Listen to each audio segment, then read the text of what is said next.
Merhabalar. Şovumuza hoş geldiniz. Şovumuza hoş geldiniz. Ben sizi gördüğüm için çok mutluyum. Ben sizi gördüğüm için çok mutluyum. Sen benim dediklerimi niye tekrar ediyorsun? Sen benim dediklerimi niye tekrar ediyorsun? Ben etmiyorum, sen ediyorsun. Ben etmiyorum, sen ediyorsun. Çocuklar sıkılacak ama. Tamam. Hepiniz tekrar hoş geldiniz. Alkış yok. Evet. Sessizlik var. Evet. Çocuklar alkış yok mu? Alkış, alkış. Bugün ilk yayınımız olacak. Yayınımızda kendimizi anlatalım. Olur mu? Olur tabii, kendimizi anlatalım. Ben Edi. Ben Büdü. Allah Allah. Hayır. Ters oldu. Ben Büdü. Ben Edi. Ben bu oyunun akıllısı. Ben de bir oyunun yaratıcı. Evet arkadaşlar. Şimdi bizim bir YouTube kanalımız var. Şimdiden sonra haftada 2 gün ya da 3 gün beğeniye göre YouTube kanalında oynamaya başladınız. Gerçekten mi? Evet. Çocuklar bizi çok severse her gün oynarız. Anlaşıldı mı? Anlaşıldı. Tamam. Şimdi çocuklar en çok neyi sever? Çocuklar en çok çikolatayı sever. Hayır canım, çocuklar en çok çikolatayı sevmez. Evet. En çok şekeri sever.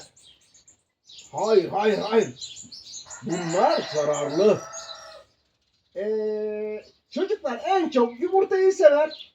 Aferin. Çocuklar en çok yumurtayı sever. Yumurta sağlığa zararlı değil. Her gün 1-2 tane yumurta yiyebilir çocuklar. Evet. Ben her gün 10 çikolata yiyorum. Ne? 10 çikolata mı yiyorsun? 10 çikolata çok zararlı. Ama 10 çikolata yiyorum. 10 çikolata çok zararlı. Ne yapmam gerekiyor? O zaman çikolatadan vazgeçemiyorum. Tamam. O zaman şöyle yap. Çikolata yerine puding ye. Puding yiyin tabii ki. Puding. İçinde süt var. Evet. İçinde süt var. Ben sütü çok seviyorum. Aferin sana. Evet. Başka çocuklar neyi çok sever? Çocuklar oyun oynamayı çok sever mesela. Evet. Biz her gün arkadaşlarımızla oyun oynuyoruz. Her gün koşuyoruz. Her gün top oynuyoruz. Her gün yakalama oynuyoruz. Her gün oynuyoruz. Yeter! Oh, yoruldum. Sanki ben koştum.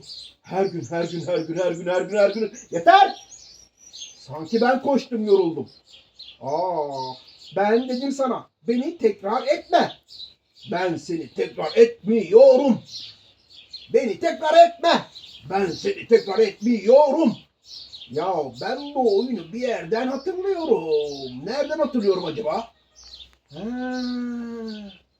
Nereden hatırlıyor acaba? Nereden hatırlıyorsun? Bilmem. Bir yerden hatırlıyorum. Evet. Bizim bir de Hacivat Karagöz'ümüz var. Evet. Hacivat Karagöz'ümüz var. Hacivat ve Karagöz çok tatlılar. Onlar kuklacılar. Kuklacı mı? Evet, kuklacılar. İnşallah biz de bir gün Hacivat Karagöz seyrederiz. Evet, Hacivat Karagöz seyrederiz. Çocuklar, şimdi yayınımız bu kadar. Biz bunu denemek için yaptık. Bakalım bizi beğenecek misiniz? El salla. Hep beraber el salla. El salla. Hep beraber el salla. Hadi çocuklar. El salla. Hep beraber el salla. El salla. Hep beraber el salla. Görüşürüz. Güle güle.